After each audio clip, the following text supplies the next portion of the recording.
Assalam Alaikum. Hi, hello, vanakkam viewers. இப்போ நாங்க பார்க்க போறது வந்து என்ன ரெசிபினா பீஸ் அண்ட் பொட்டேட்டோ உருளைக்கிழங்கு பச்சை பட்டாணி போட்டு ஒரு வந்து ரைஸ்க்காக ஒரு கிரேவி செய்ய போறோம்.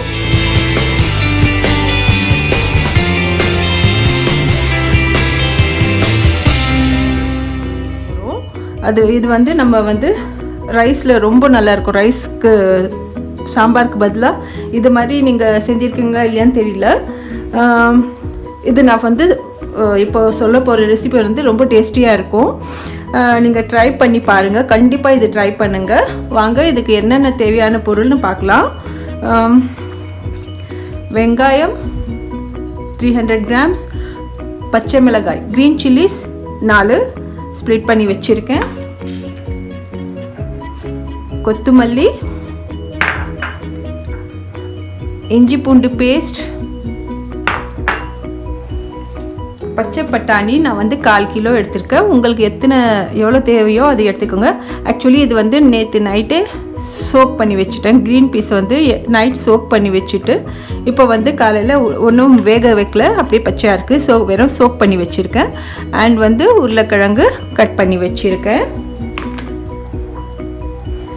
கல்லுப்பு ஏன்னா கல்லுப்பு ரொம்ப டேஸ்ட் தரும்னு சொல்லி கல்லுப்பு, அப்புறம் வந்து தனியாத்தூள், மஞ்சள் தூள், மிளகாய் தூள் உங்களுக்கு தேவைக்கேற்ப எடுத்துக்கோங்க. நான் வந்து 2 டீஸ்பூன், இப்போ வந்து 1/4 கிலோ வெங்காயம் எடுத்திருக்கேன், 1/4 கிலோ பச்சை பட்டாணி, 2 மீடியம் சைஸ் உருளைக்கிழங்கு, அதுக்கு வந்து 1.5 டீஸ்பூன் மிளகாய் தூள், 1/4 டீஸ்பூன் மஞ்சள் தூள், 2 டீஸ்பூன் தனியாத்தூள். ஏன்னா கம்மியாக மிளகாத்தூள் எடுத்துகிறேன், ஆல்ரெடி வந்து பச்சை மிளகாய் எடுத்து வச்சுருக்கேன். ஸோ பச்சை மிளகாய் இருக்குது, அதனால் கம்மியாக வச்சுருக்கேன். அண்ட் வந்து தேங்காய் ஒரு அரை முடி வந்து அரைச்சி வச்சுருக்கேன். டேமரின் பல்ப் புளி கரைச்சி வச்சுருக்கேன், ஒரு லெமன் சைஸ் அளவு டேமரின், 3 வந்து மீடியம் சைஸ் தக்காளி கட் பண்ணி வச்சுருக்கேன். வாங்க நம்ம எப்படி சமைக்கிறதுன்னு பார்க்கலாம். விவர்ஸ், கடாய் வந்து சூடாயிடுச்சு. இப்போ வந்து ஆயில் வந்து ஒரு 100 ml போட்டுடுறேன், ஏன்னா நிறைய கிரேவி செய்ய போகிறேன். ஸோ வந்து 100 ml ஆயில். இதுக்கு வந்து நம்ம வந்து வெறும் ரைஸோடு அப்படியே சாப்பிட்லாம், தொட்டுக்க ஒன்றும் தேவையில்லை. சப்போஸ் வேணும்னா அப்பளம் பொரிச்சிக்கலாம், இல்லாட்டி முட்டை பொரிச்சிக்கலாம். அப்படியே சாப்பிட்டா ரொம்ப டேஸ்டியாக இருக்கும், குருமா மாதிரி இருக்கும், ரொம்ப நல்லா இருக்கும். நாங்கள் நான்வெஜ் சாப்பிட்ட ஃபீல் இருக்கும் இதில்.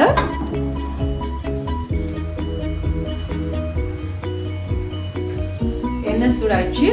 ஃபர்ஸ்ட் வந்து க்ரீன் சில்லிஸ் ஆட் பண்ண போகிறேன். பிஸ்மில்லா. இந்த மாதிரி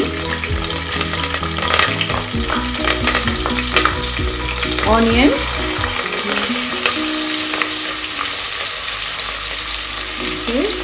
இது வந்து கொஞ்சம் வந்து கலர் ப்ரௌன் கலர் வேண்டாம், வெறும் நல்ல ஷைனிங்காக வரட்டும். அது வந்து நல்லா வதங்கிட்டோம் வெங்காயம், அது வரைக்கும் நம்ம வதக்கலாம்.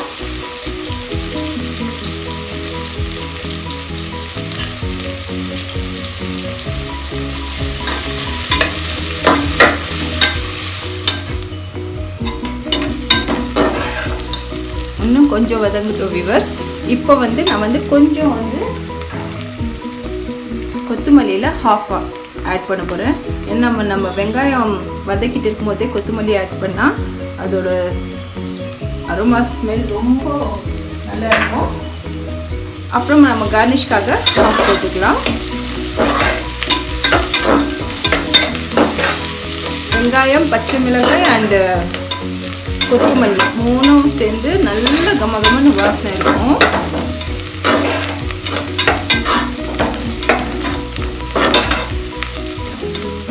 நல்லா கொஞ்சம் வதக்கிக்கோங்க, கலர் சேஞ்ச் ஆகாத மாதிரி நல்ல வெங்காயம் நல்லா சேர்ந்து வர போல் நம்ம வதக்கிக்கணும்.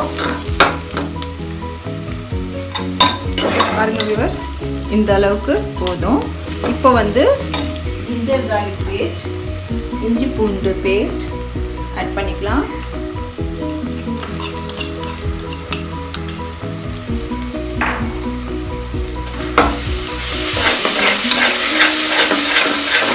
வந்து ரா ஸ்மெல் போகிற வரைக்கும், பச்சை வாசனை போகிற வரைக்கும் நம்ம ஒரு 2 நிமிஷம் ஸ்டிர் பண்ணிக்கலாம்.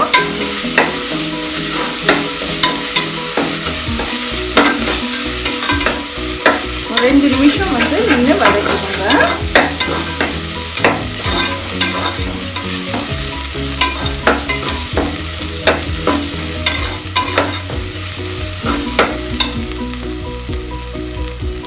இப்போ வந்து உருளைக்கிழங்கு பட்டாணி சேர்த்து நல்லா வதக்கிக்கோங்க.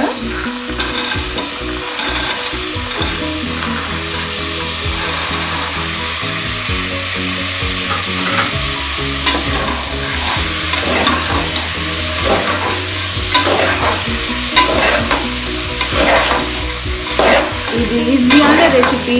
நம்ம வந்து ஒரு 20 மினிட்ஸில் அது ரெடி ஆகிடும்.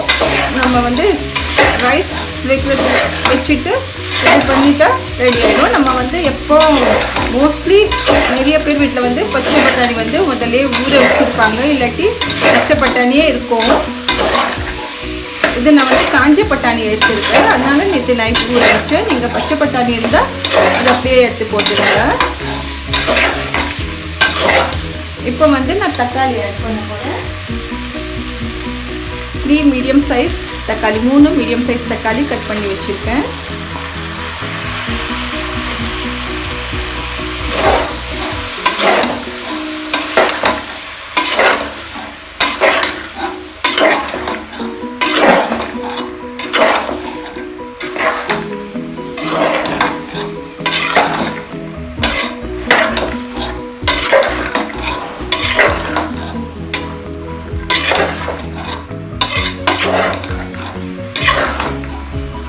இப்போ வந்து நம்ம மசாலா ஆட் பண்ணிக்கலாம்.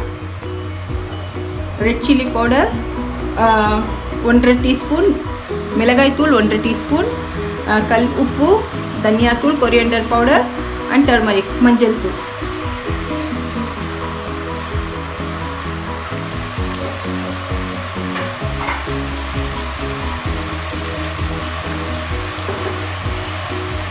கொஞ்சம் வாட்டர் ஆட் பண்ணிக்கோங்க.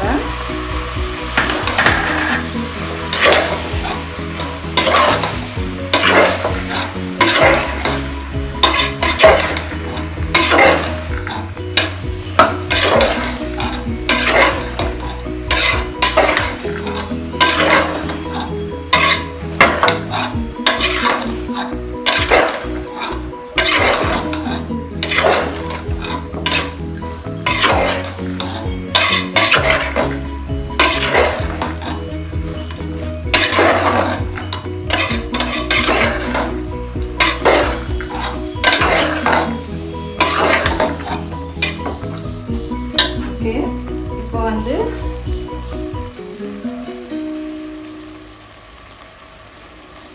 கோகோனட் பேஸ்ட் இருக்கு இல்லையா, தேங்காய் வந்து நம்ம அரைச்சி வச்சுருக்கோம், அது போட்டுடலாம்.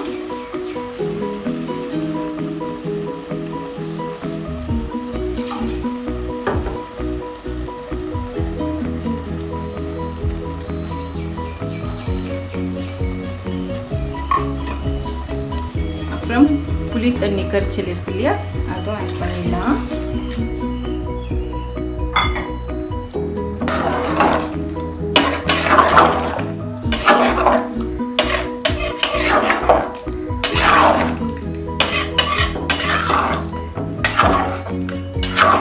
பாருங்க, இப்போ நம்ம வந்து குக்கரை மூடி வச்சுட்டு ஒரு 3 விசில் வர வரைக்கும் நம்ம வச்சுட்டு நம்ம ஒரு 5 நிமிஷம் சிம்ல வச்சிடலாம். அவ்வளோதான், நம்ம கிரேவி ரெடி ஆயிடுச்சு. பீஸ் அண்ட் பொட்டேட்டோ கறி, மட்டன் பச்சை பட்டாணி உருளைக்கிழங்கு கறி நம்மளது ரெடி ஆகிடும். ஒரு 3 விசில் வச்சிடலாம் நம்ம. விவர்ஸ், இப்போ நான் வெயிட் வச்சாச்சு.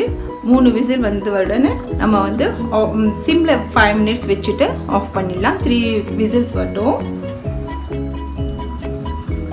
பாருங்க விவர்ஸ், இப்போ வந்து நம்மளோட கிரேவி ரெடி ஆயிடுச்சு. பார்க்கலாம். பாருங்க, நம்ம சூப்பரான peas and potato gravy ready ஆயிடுச்சு. பாருங்க, எல்லாம் சேர்ந்து நம்ம குக்கரில் வச்சதால நம்ம தக்காளி எல்லாம் ரொம்ப வதக்க வேண்டாம். அப்படியே நம்ம பட்டாணி இதோடலாம் நல்லா வெந்து வந்துடும். இது வந்து ஒரு ஆல் இன் ஆல் கிரேவி. சப்பாத்திக்கு, இட்லி, தோசை, பூரி, ரைஸ் எல்லாத்தோடையும் செட் ஆகும். நல்லா நம்ம ஒர்க்கிங் லேடிஸ் வந்து ஈஸியாக ஒரு 20 மினிட்ஸில் நம்ம எல்லாம் ரெடியாக இருந்தால் 20 மினிட்ஸில் இது நம்ம வதக்கிட்டே ஒரு பொருளாக போட்டு வதக்கிட்டே வச்சுட்டு அப்புறமா ஒரு 4 விசில் 3 விசில் வச்சுட்டு சிம்மில் ஒரு 5 நிமிஷம் வச்சுட்டு திறந்துட்டா முடிஞ்சிடும். நான் டிஷ் அவுட் பண்ணி காமிக்கிறேன்.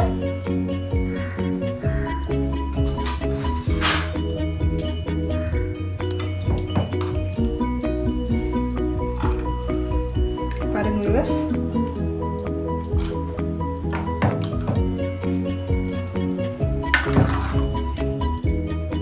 டேஸ்டியான கிரேவி எவ்வளோ சீக்கிரத்தில் ரெடி ஆயிடுச்சு.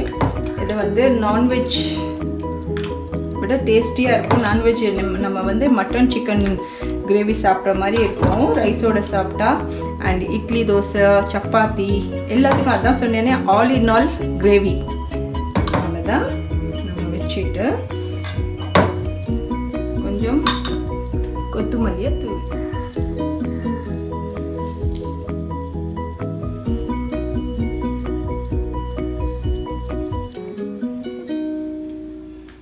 பாருங்கள் வியூவர்ஸ், நம்மளோட மட்டர் அண்டு பொட்டேட்டோ, பச்சை பட்டாணி, உருளைக்கிழங்கு கிரேவி ரெடி ஆயிடுச்சு. நீங்கள் வந்து கண்டிப்பாக ட்ரை பண்ணுங்கள். கண்டிப்பாக இது ட்ரை பண்ணுங்கள். இது ஆல் இன் ஆல் கிரேவி. இது நீங்கள் எல்லாத்தையும் எல்லாம் விரும்பி சாப்பிடுவாங்க. நல்லா இல்லைன்னு சொல்லவே மாட்டாங்க, யாரும் சொல்ல மாட்டாங்க. இதை ட்ரை பண்ணி பார்த்துட்டு எனக்கு கமெண்ட் எழுதுங்க. என்னோட ரெசிபி உங்களுக்கு பிடிச்சிருந்துச்சுன்னா கண்டிப்பாக சப்ஸ்கிரைப் பண்ணுங்கள், லைக் பண்ணுங்கள், ஷேர் பண்ணுங்கள். தேங்க்யூ ஃபார் வாட்சிங்.